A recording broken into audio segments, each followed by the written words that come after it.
Hey guys, this is Mark with Till Outdoors. Out here in my hunting camper. Been getting it ready for the upcoming season. Been out here this afternoon cleaning, going through some checks, making sure everything's ready to go. And I thought it might be a good time to talk to you about a couple of things. Being as how today is August the 15th. It is opening day of small game season on WMAs, and we're less than a month away to the opening day of archery season for deer. So thought it was a good time. A lot of people's out scouting.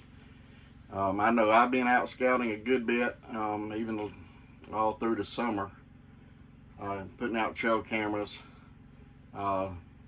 looking for bedding areas and travel routes, and knowing good well all that's going to change by the time the season comes in, especially with bachelor groups breaking up and the rut coming in, and food sources changing, and then more than anything, pressure from people being out in the woods. But I enjoy getting out there. I enjoy learning the land even more than what I did the year before, and you know, it's just a reason to get out. I don't let the heat scare me. You just have to be careful. But with that in mind, I want to talk to you about a couple things. And for veteran hunters, this is nothing new. Maybe to help some of the new public land hunters, but I want to talk about safety on public land, and I also want to talk about ethics on public land. And you may disagree with some of this, and you may can add to it. You can comment down below the video about your own experiences. You can also comment about what you agree with, what you disagree with, and things that maybe I didn't hit on that I should have. So feel free. I certainly don't know it all. What I'm going to tell you, I'm going to base on a couple of things. One is my experience of hunting public land. That is pretty much all I hunt, is public land, and that's all I've hunted for 5 or 6 years now. I've been deer hunting basically all my life for, I don't know, at least 35, 36 years. I've been deer hunting. The last several years, though, it's been only public land, except for a couple times where I've been invited to join some friends on some private land. But I haven't been in a club in several years now. So that's primarily where I'm coming from with this. And then also I'm going to talk about some safety. That's also from experience, but I'm also, for those of you who don't know, I'm a paramedic in Southeast Georgia, and I've been a paramedic for 33 years. And so I know a little bit about statistics, at least in my own experience, when it comes to safety in the woods. I can't deny any experience that you've had, and what goes on in your neck of the woods may be a little different than in my neck of the woods. But this is Till Outdoors, and I'm speaking primarily of the Satilla region, Southeast Georgia, and what I'm saying pretty much holds true for this area.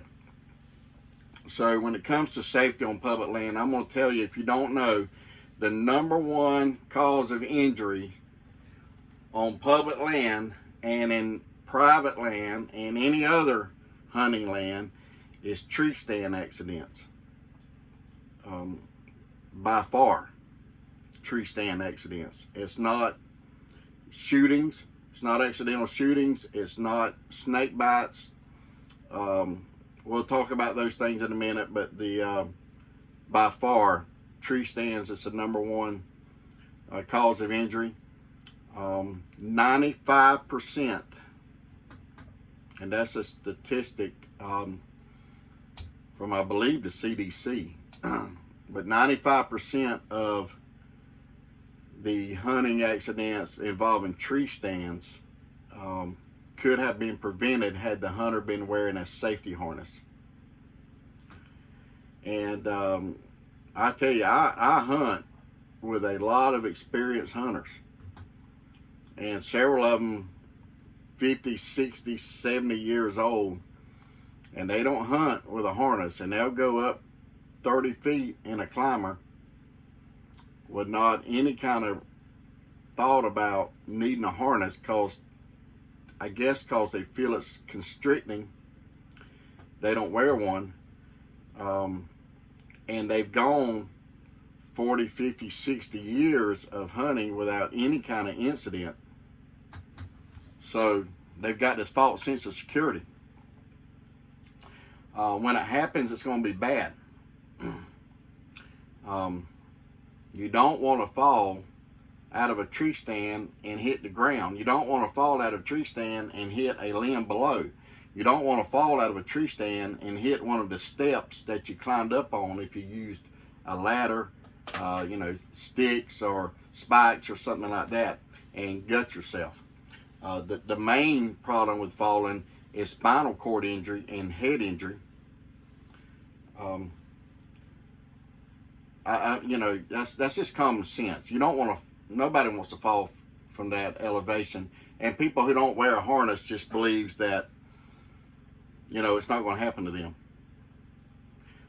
Same way with seat belts. I'm not going to get into the seat belts, but it's the same concept. You've gone all your life without needing it, so you feel like you don't, and then when you do, it's too late. And when it comes to hunting accidents and safety, it's not just about you. That's being selfish if you don't take care of yourself. If you got family and loved ones who care for you, who depend on you, who want you to come home from your hunting trip, you ought to them to take care of yourself. And you need to wear a harness. And you need to wear a harness on your way up the tree, while you're up in the stand at your hunting height, and on the way back down the tree. Most of the falls occur while ascending or descending from the tree. It's not while you're sitting up there. It's not because you fall asleep and you fall out the stand. It's something happens. A pin breaks or comes out. There's just a failure. Those tree stands are man-made, so they're subject to failure. You could ask the makers of Titanic about that. If it's man-made, it can fail, and it does fail. My son Caleb, when he was 14 years old, I think 14, him or his mama could correct me on that, but he's now 25. So several years ago, or he's almost 25. Several years ago, he was hunting in a lock-on stand, and when he went to get out of the lock-on, the cable that connects the platform to the frame that gives it some stability, he tripped on and he fell. He fell out the stand, but he was wearing his harness, and because of that, he didn't go anywhere. He fell a foot till his harness caught him, and had he had fallen to the ground, he was up there 25 feet, and not only would he have fallen 25 feet, he would have landed on a stump. There was a tree that had been cut right next to the pine tree that he was in, and he used the stump to get up to his onto his ladder, and that's what he would have fell on. It probably would have killed him. And I'm sure you know stories. I know more stories. That one just hit home with me. You probably know somebody who's failed, so, and they can tell you about it. Wear your harness. Harnesses are cheap to buy. They come with every new tree stand. They're cheap to buy, but if you don't have one and you need one, I probably got a couple spare ones, because I got one I bought that I like, this aftermarket, and I've got 2 or 3 that came with a new tree stand. So let me know, I'll send you one, And if I run out, I'm sure somebody that you know has a spare harness. So don't let cost be a factor. They're not constricting. I've never, well, I won't say never. There's been times where I felt like that harness, the tether behind me may have been in my way as I was turning around to shoot behind me, but that's only happened once in so many years of hunting. So they don't really get in your way. The next most common cause of accident in the woods is trips and falls. We were walking on unlevel terrain with stumps and vines and stump holes and all kind of trip hazards. I usually hit my knees at least once a season from tripping. I already did it the other day while scouting.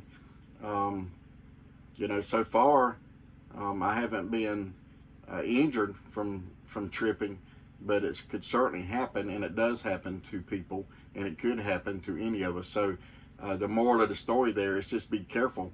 Make sure if you're walking in the dark, you at least have some kind of small flashlight. I know people don't like bright flashlights when they're walking to the stand in the morning to spook the deer, but have some kind of visible light, visibility, so you can see where you're going, and be careful. After that, it's probably cuts and lacerations from cleaning deer. So have a small first aid kit with you in your hunting pack to be able to control bleeding and wrap up that cut until you get to where you can really clean it good, because of all the toxins that could enter. Because even if you survive the cut where you don't bleed to death, you still may wind up with an infection, especially if you're cleaning a wild animal. So you want to be able to clean it as soon as you can, but you may not be able to in the woods. I pack out, I quarter up a lot of my deer and hogs and bring them out in a backpack. And so I don't always, oftentimes I'm not anywhere close to running water, but I do have a first aid kit in my pack, and I also have a tourniquet. Tourniquets can save lives, and they're pretty cheap. You can go online and buy them $10. And most people don't have a tourniquet. Most people, if they did have a tourniquet, they would never use it. The thing about a tourniquet, though, is if you ever did use it, it's life-saving. You're using it for a life-saving application. And it may be an accidental discharge of your firearm into a leg and arm, or arm where you need a tourniquet. It may be a severe cut from a fall or from a knife. You may cut yourself with your broadhead. So tourniquets, not a bad thing to have, but especially bandages and some tape. ATV accidents is very common. They're even more common on private land than on public land. We go to ATV accidents on hunting clubs in the hamlets, but they are common on private property especially, and even somewhat on public land. And now there's more and more electric bicycles on public land, and they're subject to cause a crash. So be careful if you're on any kind of motorized vehicle. Probably the most common thing after the accidents that we see like that is dehydration. Throughout scouting in the summertime, and even through early bow season in South Georgia, it's hot. I posted on social media today about going out and hiking in the woods scouting over 6 miles, which we do on a regular basis, me and my buddies, but most of the comments are the same. Be careful, don't get too hot, drink plenty of water. All that is true. I do that. You got to. We go to heat exhaustion and heat related incidents all the time with EMS. When it's in the 90s and 100 degrees and humidity as high as it is, make sure you stay hydrated. Dehydration can cause a lot of problems, not only heat exhaustion and heat stroke, but it can also lead to cardiac problems. So make sure that you stay hydrated. As far as accidental shootings, that does happen. It's very rare. On public land, it's very rare. I see all the memes. You know, if you're on public land, you're going to have a hunter into a tree next to you everywhere you go. Not only is that not true, it can be crowded, but not only is that not true, but it's very rare. When's the last time you heard of somebody getting shot on a WMA? Comment below the last time you heard of somebody getting shot on a WMA. At least accidentally. The last one or two shootings I'm familiar with on a WMA, it was actually murders.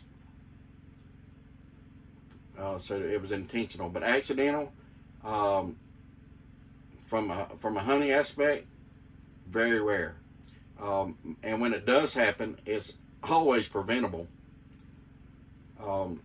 When it's a gun hunt, when it's a firearms hunt, wear your hunter orange. Not only is it the law, it's a good reason. Nothing else in the woods looks like that. A deer don't wear hunter orange. You're not going to mistake a hunter for a deer if the hunter is wearing orange. So wear your orange and keep it on. You don't have to take it off. I see people do this too. They get up, they'll wear it to their stand, they wear it from their stand. They get up in their stand and they take their vest off. Deer are colorblind. They can't see that orange. And there's no reason to take it off. Just leave it on. Always have it with you. And keep yourself safe.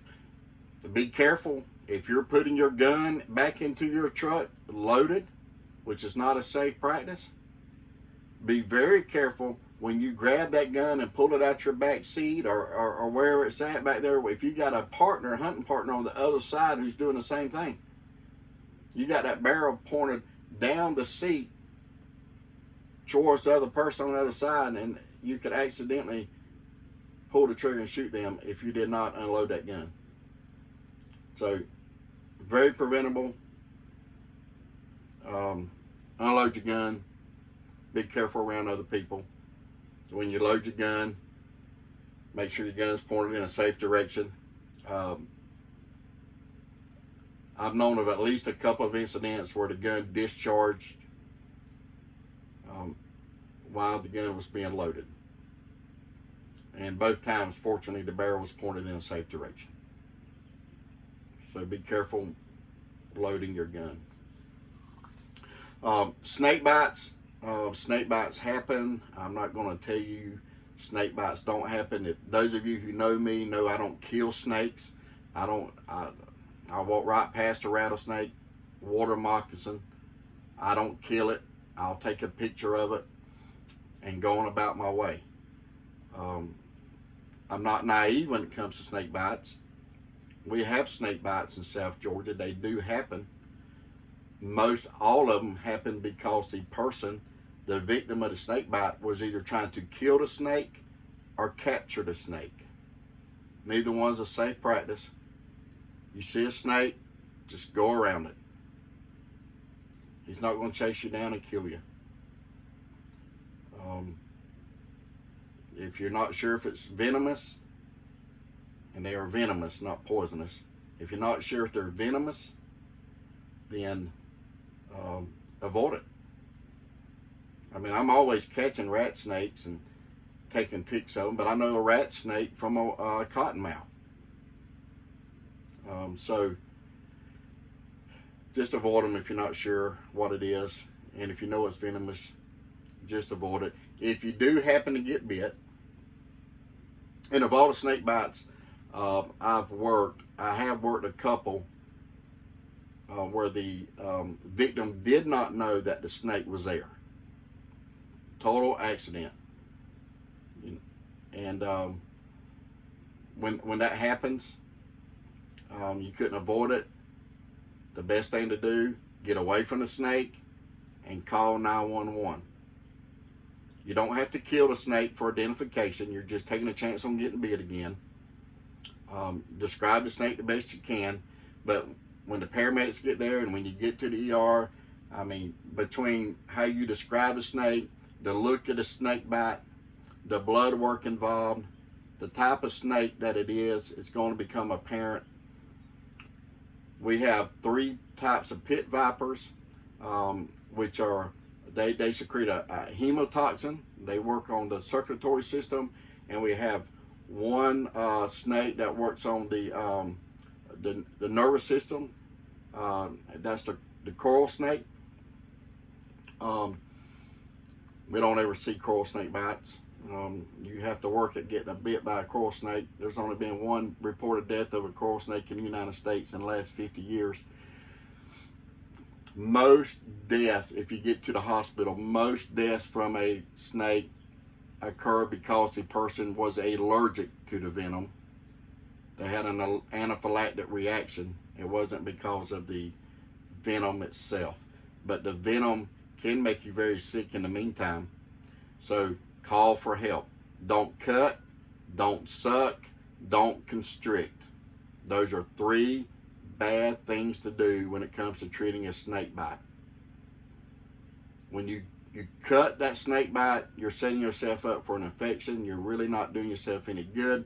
When you put a constricting band above the side of the bite, all you're doing is concentrating the venom. If you're doing any good at all, you're concentrating the venom at the side of the bite, which is going to cause more tissue damage. And when you're sucking it, you're not really sucking any venom out anyway. The best thing to do is to let that venom circulate in your blood system, get some help, get the antivenom if needed, get to the hospital. Call 911. You're in a lot of pain. If I'm your medic, and most medics will give you some pain medicine, we will control your airway if needed, and we will advise the emergency room that we're transporting somebody with a snake bite, and they will get the antivenom ready.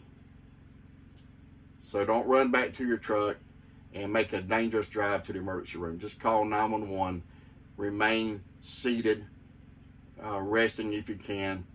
Try not to get your heart rate elevated, and get to the hospital. Now, if you're way deep in the woods, you might have to work your way out of the woods to where rescuers can get to you, if possible.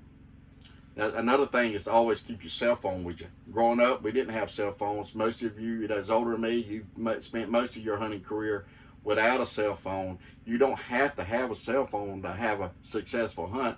A lot of times a cell phone hurts our hunts because we're too busy looking at our phone instead of looking for deer. I'm guilty. I don't know how many I've missed by doing that. But have it with you, and if it's a distraction to you while you're hunting, then keep it turned off and keep it in your pack. But it's your lifeline to help. It's your only lifeline a lot of times. Plus, on your mapping system, you can have the coordinates of where you're at, and you can send them to someone so they can locate you in case you do break a leg, a hip, something like that where you can't get out. You'll be able to send the coordinates to somebody and let somebody know where you're at. We spend a lot of resources and a lot of people trying to find somebody who's lost in the woods or in the water, on the lakes, on the rivers, because they didn't show back up. And their wives or whoever who is concerned about them don't know where they're at.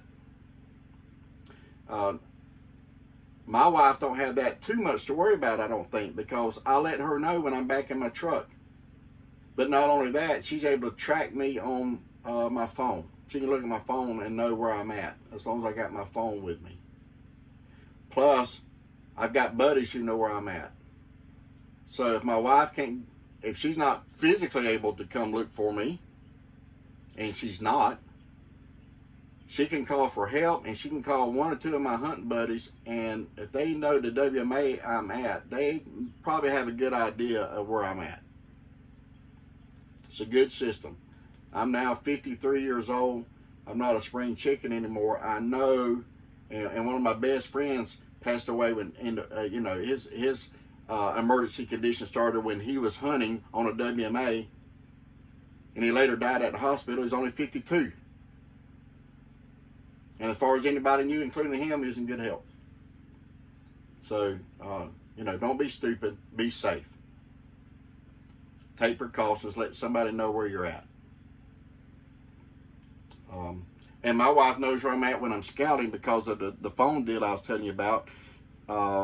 Even if she rides with me in my truck, when I get out and run down a trail or into the woods to check a trail camera, she knows, and I've told her, if that little dot that represents my location doesn't move after about 15 minutes, call me and see if I answer. And if I don't answer, then call for help. I don't want her going out in the woods looking for me. She can direct help to where she's at and then point them in the direction of where I went. So, I owe it to my wife and my children and my grandchildren and my mother to try to be safe in doing this. And hunting is a safe sport. It's a lot safer than a lot of other sports. Accidents do happen though, so we want to try to prevent them. All right, enough about that. Let me move on over to the other part of what I want to talk to you about, and that's ethics on public land etiquette. Some of the stuff that we talk about on YouTube and videos and Facebook every year. And I want to re-emphasize a couple things. The number one thing that it comes down to when it comes to etiquette on public land is respect. Respect, respect, respect. Respect for your fellow hunters. Respect for the game that you're after. Respect for the laws and rules and regulations that are in place for a reason, even if you don't agree with them. And the respect for the land, to be able to preserve it for future hunting. The law that's an easy one. There's really no reason not to know all the rules. Some of them can be confusing. I understand that. I get a bunch of questions, a bunch of Facebook messages. I get questions all the time about certain rules and regs on public land. And I mean, I know some of them, it's not clear. But most of the questions that I get asked or that I see posted on some of these Facebook groups, including Satilla Outdoors, the answers in black and white in the regulations book. And those are free. And not only are they free, the book's free, but on the app, you got them online on your smartphone. You know, that device that you're watching this video on right now, you have access to all your rules and regs. You know, make sure you know them. And the rules differ from WMA to WMA. Now, some rules and regs pertain to all WMAs. And sometimes the rule on a WMA doesn't apply to the rules on a national forest or on a military installation that will have its own set of rules. I hunt at Fort Stewart. That's a whole different ball game there when it comes to rules and regs, and it pays to know them because those guys over there will enforce their protocols. So make sure you're reading and make sure you know. And then within the WMAs, they can be different from one WMA to the other WMA. For instance, here in my area, the two closest to me is Dixon Memorial WMA and Little Satilla WMA. Those two WMAs have different rules. Dixon Memorial specifically has different rules when it comes to when it's open for gun hunts, when it's open for archery, when it's open for bear. So make sure you look. When it comes to your spots that you hunt, that's respect for your fellow hunter. At any given WMA that I hunt, I've got anywhere from 12 to 50 spots that I can go hunt on my Onyx. I use Onyx. And I have these WMAs littered. The ones that I hunt every year, I've got 25 to 50 spots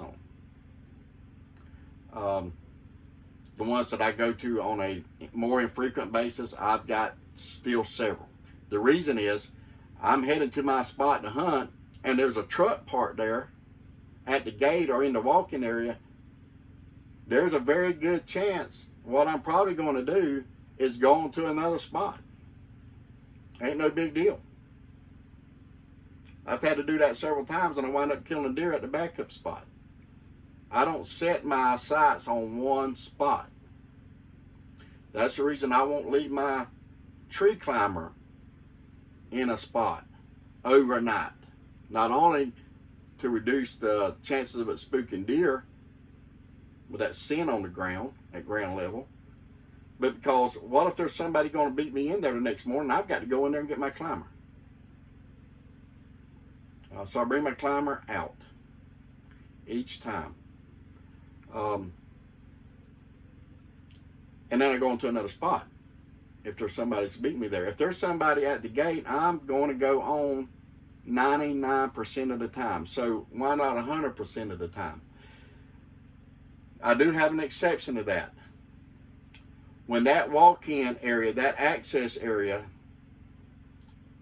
behind the gate or behind where you park on the road, that area leads to hundreds or even thousands of acres.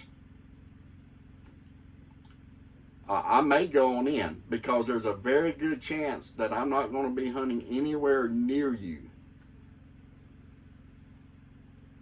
And I don't want to give up a good spot because there's a truck parked there and that hunter is 100 yards off the road and I'm going to be 1,000 yards off the road. That's especially true if the access road is an actual road that's blocked off by a gate. So you got to park at the gate and you go in. That road may lead to thousands of acres. So I'm okay if my truck is parked there. I'm okay with other people parking there and coming in. And then I may do the same thing. The places I will primarily go on from are places like fire breaks, where a fire break, that area around a fire break may only be 100 or so acres. I'm not going to crowd anybody. And speaking of access trails, if you hunt on the access trail because you walk down the trail and you've seen a bunch of deer tracks, so you say, I'm going to sit right here on this pine tree and I'm going to watch this access trail, don't be surprised or mad if somebody walks past you. That's what that trail is for. It's hunter access. Now, it probably won't be me walking past you because I've got other spots to go. And hopefully other people will too. But that is hunter access, and if that access trail leads to several hundred or thousand of acres, there's a good reason why somebody may go on down there. And when they do, don't be mad if they walk past you, and it doesn't matter how much you shine your light at them. If they know they're going on past you another several hundred yards, they're not going to be impacting your hunting. You cannot claim the 1,000 acres behind you because you're sitting up close to the road and got a truck parked there. You don't have exclusive rights to the thousands of acres behind you.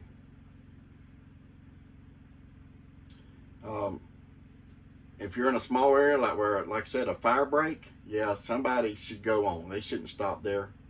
But if you're hunting on a fire break, don't be surprised. And if I'm walking down a fire break, sometimes somebody would come in from a different direction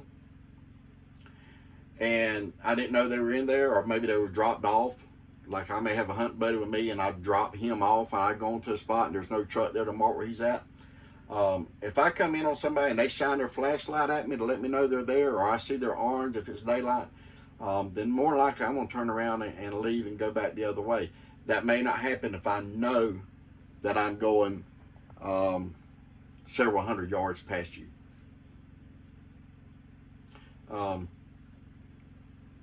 If you shine somebody, they should turn around and go on if you're in a small area. That's the ethical thing to do.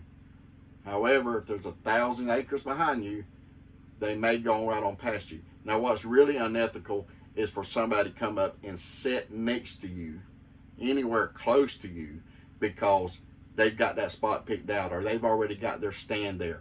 Or they did what's really irritating to me, and they put marking tape up at the front, at the access area at the roadside.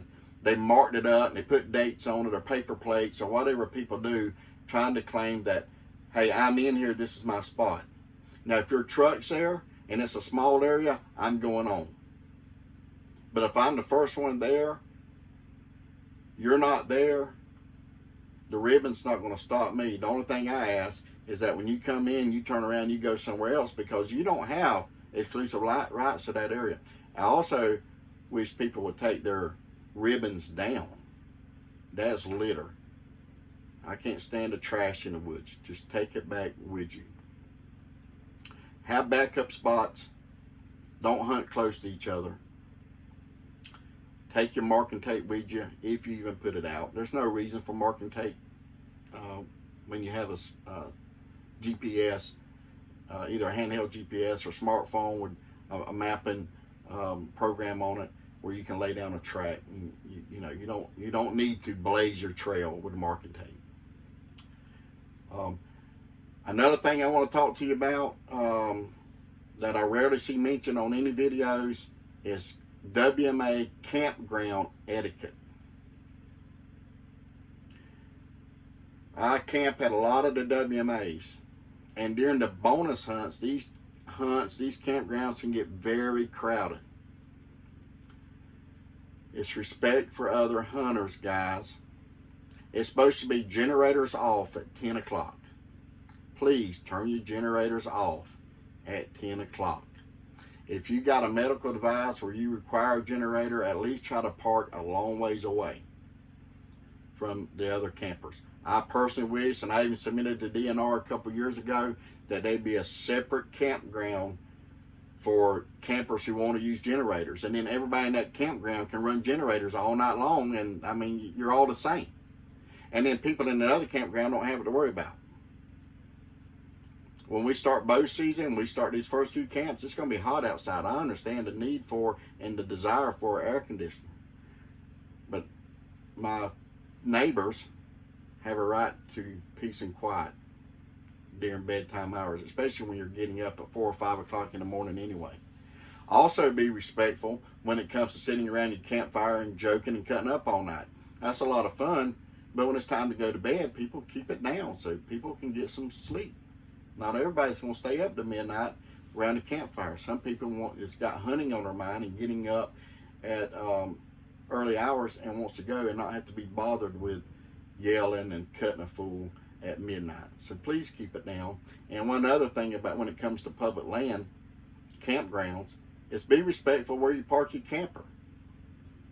Don't park. I had this happen to me last year at a popular bonus hunt down here. A camper came in and parked his camper in front of mine where I couldn't pull out when I got ready, and at the end of the hunt, I was ready to go. He was still out in the woods. He wasn't going to leave till the next day.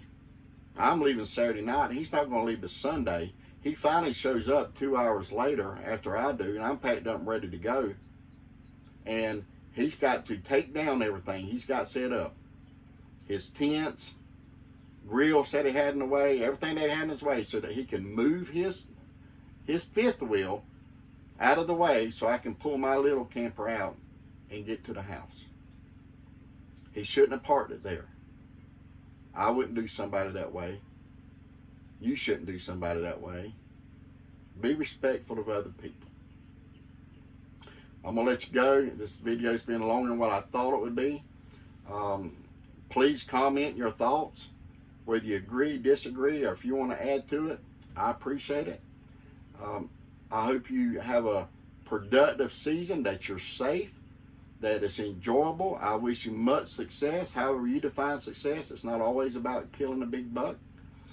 To me, it's not. But I hope you enjoy God's front porch this deer season. And shoot me a message anytime that you have questions, or if I can help you in any way, I'd be glad to. So God bless. Y'all have a good night. If you hadn't done it already, please like and subscribe to Satil Outdoors on YouTube. Bye-bye.